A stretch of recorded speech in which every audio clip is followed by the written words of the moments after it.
Good morning, Ms. Reams. In order to begin, would you please state your first and last name and spell both for the record? Adriana Reams, Adrianna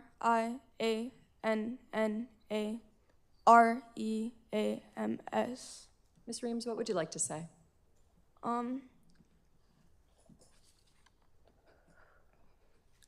Maxwell Anderson murdered my sister, he redefined my definition of misfortune.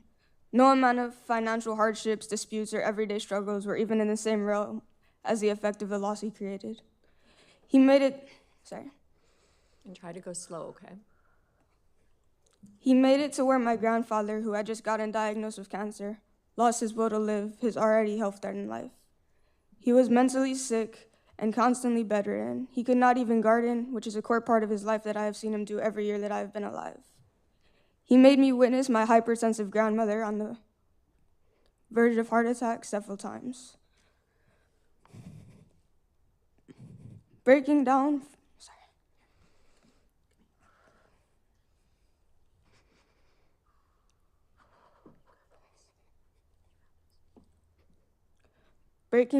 from the combination of the grief, other people's emotions, and the stress of having to deal with all the tedious responsibilities that he left behind when he ended my sister's life. He stole my father's ability to see the work he put in to raise Sade for 18 years pay off by having more than a year of seeing her be a happy, successful adult who still loved and appreciated him. He stole her father's ability to repair his relationship with her and be as close as they once were. He stole my mother's chance to ever finally become the mother that Sade always deserved. But most importantly, he stole Sade's chance to be an adult, to choose who she would and would not let into her life, to prioritize herself for the first time and do what makes her happy. As a result of his actions, I have had to grow up way faster than a 16-year-old should have to. I had to communicate with law enforcement, take care of my family, physically pick my mother up off of the ground, on top of trying to deal with my own loss, because he left them all too weak and broken to do anything. I had to quit my job because Sade got me that job, and the whole time I was there, I worked with her.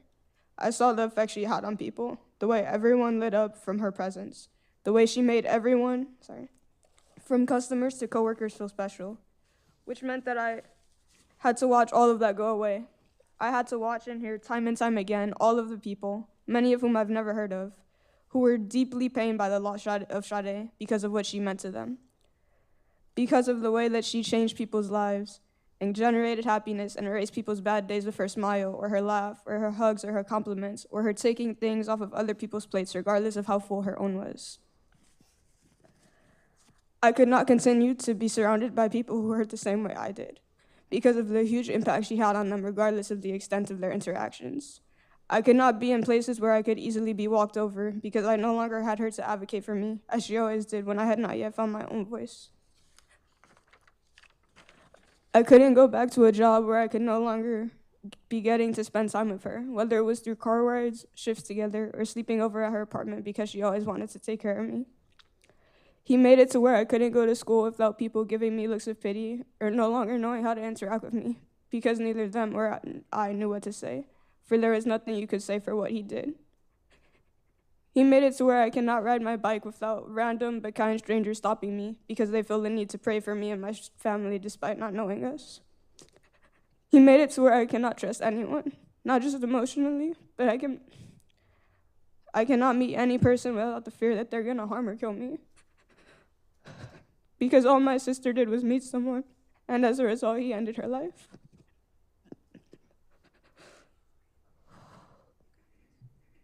He stole my ability to feel momentary happiness without feeling guilty for enjoying my life when I know Sade will never get to enjoy hers. He made it to where I cannot let myself stop doing things because I know that if I have time and space to think, I will break down and I will not be able to start again. He made me miss school and sports and a number of other things because I was searching for my sister's body that he unremorsefully hid from us, knowing that it would cause us extra pain. He made me feel extra anger for the fact that he could be so ruthless and relegate my sister, who took years to build up the confidence to feel like something, back to nothing. He makes me feel extra anger because he still shows no regret and sits here looking stupid without an ounce of guilt for what he did. He stole my sanity because I will spend the rest of my life searching for answers that I'll never get about what he did to my sister and why he did it. Because even though he has no life ahead of him, he still refuses to tell us these answers, even though doing so no longer has any ability to hurt him. He stole my resolve when he and his lawyer sat here and tried to paint my sister as some dirty, irresponsible drug addict or dealer, which could not be further from the truth. A couple of months ago, one of Sade's old teachers gave me a letter that she wrote to me for a school assignment when she was 15. She talked about some of her hardships, and she had so many, which is why it is especially hard to know that as soon as her hard work allowed her to escape many of them, her life was stolen. She said that she wants to be my role model and show me that anything is possible, that she wants to guide me through everything and be my support system. She said that even 5 years ago, she wanted to inspire me to be as independent as she was, and that she hopes she inspires me to do what I want to do in life. She said that everything she does is for me, and she will do anything for me. Even in her 19 years, she was still incredibly hardworking, independent, kind, supportive, selfless, resilient, and special. She continues to inspire me for the fighter that she was, but he took the guide and support system and role model that she was going to be for the rest of my life. He stole my big sister that always protected me and nurtured me and put me first. And he robbed her of her ability to do that and feel accomplished because she knew she was setting me up for a life better than the one she was forced to struggle through. He made it to where I cannot read that letter that I should have always cherished and smiled about without crying, because now it is just a reminder of everything I no longer have. He made it to where I cannot speak about her without breaking down, or think about her without shaking, to where I cannot even grasp or understand my emotions because they are so overwhelming that I have to be numb to them. He made it to where holidays are no longer a celebration, but a mourning. He robbed my future kids of the opportunity to have cousins and an aunt to love and support them. And I will never not be haunted and affected by all that he took from me, but what hurts 10 times more is all that he took from her. Sade deserved to be selfish and irresponsible. She was working from the time she was 14 because she did not have anyone she could comfortably rely on, and she felt the need to be self-sufficient. People only ever took from her. They took advantage of her because they knew how kind and generous of a person she was. As she grew, she began to stand up for herself, but she never stopped showing people grace, never let one or a few bad people ruin her open-mindedness and magnanimousness for everyone she met. As she became more comfortable after saving up hard-earned checks and tips for years and buying her own car and apartment without any help from anyone, she began to dream bigger. She was able to think about more than just getting by and develop career aspirations while remaining responsible and paying all her bills months in advance, and still affording to finally enjoy the little free time that she had. Whether it was saving up for big vacations where she could go meet new people and experience new cultures as a social butterfly that she was, or taking a little breather and going out on one of her rare nights off between being a full-time college student on top of working over 60 hours a week between 2 jobs. She had every right to, and no matter what picture anyone paints, she was always responsible when she did. Her independence was finally allowed, and she was finally beginning to be happy. He ended it as soon as it started. He made it so she went through 19 years of hardships and abuse, and then after working hard to escape it, had no life left to be able to enjoy it. No chance to learn from whatever normal minor mistake she made as any 19-year-old does. All she wanted was to be cared for and praised and appreciated, the way she had always done for everyone else, and he instead took her ability to do anything. She was the definition of a fighter, the definition of resilience. She never laid down or backed down, and to know that he took all her power away and stole her ability to fight for herself is the worst thing imaginable.